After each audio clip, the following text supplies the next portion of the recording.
చుట్టూ పచ్చని కొండల నడమ వెలిసి ఉన్నాడు చిల్లవారిపల్లి కాటమయ్య స్వామి. ఈ కాటమయ్య స్వామి మహత్యములు తెలుసుకుంటే మాత్రం భక్తులంతా ఆశ్చర్యపోక మానదు. ఎందుకంటే ఇంత పెద్ద కొండలున్నా కూడా ఎక్కడ చుట్టూ కాకి వాలదు అంటూ కూడా పెద్ద ఎత్తున ప్రాచుర్యం పొందింది. ఈ స్వామి గురించి, స్వామి మహత్యం గురించి అర్చకులు కిరణకుమార్ గారు తెలుసుకుందాం.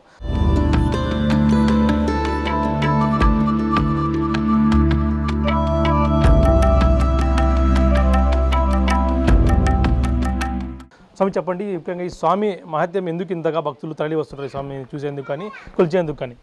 ఈ స్వామి అప్పుడు జంగాలపల్లి నుంచి వచ్చినది, 3 కులాలు వచ్చినది తరపున, వాళ్ళ తరపున వచ్చినది కాపలు, 3 కులాల కాపలు వాళ్ళ తరపున వచ్చింది కాబట్టి వీళ్ళు కాపలు బాగా కొలిచేవాళ్ళు. ఏం కోరుకునే అది జరిగేది. ఇప్పుడు ఏమనగా అంటే ఆదివారం పూట్ల బాగా ఏదైనా దేవునికి విశేషత జరిగేది. శివరాత్రి బాగా జరుగుతుంది. శివరాత్రి గుర్రాలు వస్తాయి. అక్కడ ముందర గుండం ఉంది, నిప్పుల గుండం. శివరాత్రి నాడు వెలుస్తారు. ఇక్కడ ఆదివారం బాగా ఈ కొండమూట్ల నుంచి ఆ కొండమూట్ల వరకు కాకి గద్ద ఆడవు. కోనేరు ఉంది, అంటూ ముట్టని కోనేరు అని, కాకి గద్ద అని. ఈ టెంపుల్ ఎక్కడ ఉంది సార్? కాకు గద్ద ఎక్కడ కూడా వాళ్ళే ప్రసక్తి లేదు స్వామి. అంటే స్వామివారి మహత్యం ఎందుకు అట్లది?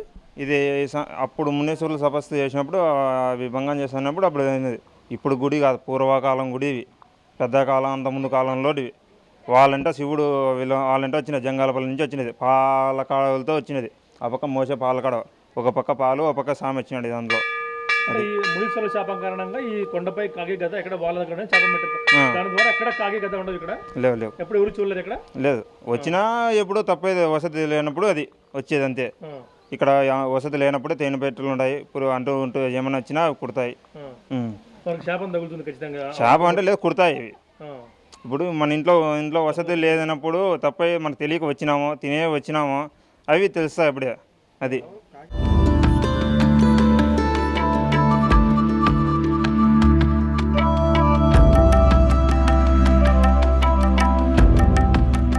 ఇక్కడ కూడా ఇంత పచ్చడి కొండల నడుమ వెలిసి ఉన్నాడు స్వామి. ఎక్కడా కూడా ఈ కొండల చుట్టుపక్కల ఎక్కడా కూడా కాకి గద్ద మచ్చుకైనా కనిపించదు. ఎక్కడా కూడా కనిపించదు అంటూ కూడా కొండ ఎక్కడ స్టార్టింగ్ ఉంటుందో అక్కడి నుంచి ఎండింగ్ వరకు ఎక్కడ కూడా ఈ స్వామి దరిదాపుల్లో ఎక్కడ కూడా కాకి గద్ద ఈ 2 పక్షులకు మునీశ్వరుడి శాపం కారణంగా ఈ 2 పక్షులు ఎక్కడ కూడా కనిపించవు అంటూ కూడా కనిపించని స్వామి నెరవేర్చుకుంటూ, స్వామి ముక్కుంటే సకల కోరికలు నెరవేరుతాయంటూ ప్రసక్తి ఉండటంతో ఈ భక్తులను దర్శించేందుకు పెద్ద ఎత్తున కూడా వస్తున్నారు. ప్రతి ఆదివారం కూడా పెద్ద ఎత్తున పూజలు జరుగుతూ ఉంటాయి. శివరాత్రికి భారీ ఎత్తున కూడా ఇక్కడ కంకేరాలు జరుగుతూ ఉంటాయంటే కూడా పూజలు చెప్తున్న పరిస్థితి నెలకొంది. దాదాపుగా చూస్తున్నాం, రాయలసీమలో ఎక్కడ కూడా ఇంతటి మహత్యం గల ఆలయం లేదు. చుట్టూ కొండలు, ప్రస్తుతం మన కెమెరామెన్ ప్రసాద్ మనకు చూపిస్తున్నాడు. చుట్టూ కొండలు, పెద్ద భారీ ఎత్తున కొండలు ఉన్నాయి. ఈ కొండల చుట్టూ కూడా మధ్యలో వెలిసి ఉన్నాడు చిల్లవారిపల్లి కాటమయ్య స్వామి. దాదాపుగా ప్రతి ఆదివారం కూడా భారీ ఎత్తున జనసందోహం కూడా తరలి వస్తుంటారు. శివరాత్రికి మాత్రం విపరీతమైన రద్దీ నెలకొని ఉంటుంది. చూస్తున్నాం, బాగా ప్రకృతి అందాల నడుమ చుట్టూ పచ్చని కొండలు, ఆ కొండల నడుమ వెలిసి ఉన్నాడు స్వామిని చూసేందుకు కూడా భారీ ఎత్తున భక్తులు వస్తుంటారు. కాబట్టి దానికి తగ్గట్టు ఏర్పాటు కూడా ఇక్కడ అధికారులు చేసి ఉంటారు. గ్రామానికి రోడ్డు సౌకర్యము, అలాగే ఇక్కడ ఉండేందుకు కూడా కళ్యాణ మండపాలు, సత్రాలన్నీ కూడా అందుబాటులో ఉన్నాయి. ఎవరు కూడా ఇబ్బంది పడకుండా అన్ని ఏర్పాట్లు కూడా చేసి ఉంచారు. గుడి చిన్నగా మహత్యం పెద్దగా ఉండటంతో భారీ ఎత్తున జనసందోహం కూడా వస్తుందంటూ కూడా పూజారి చెప్తున్న పరిస్థితి నెలకొంది. ఇది చిల్లవారిపల్లి కాటమయ్య స్వామి మహత్యం. Original Prasad big TV, Chillavaripalli నుంచి.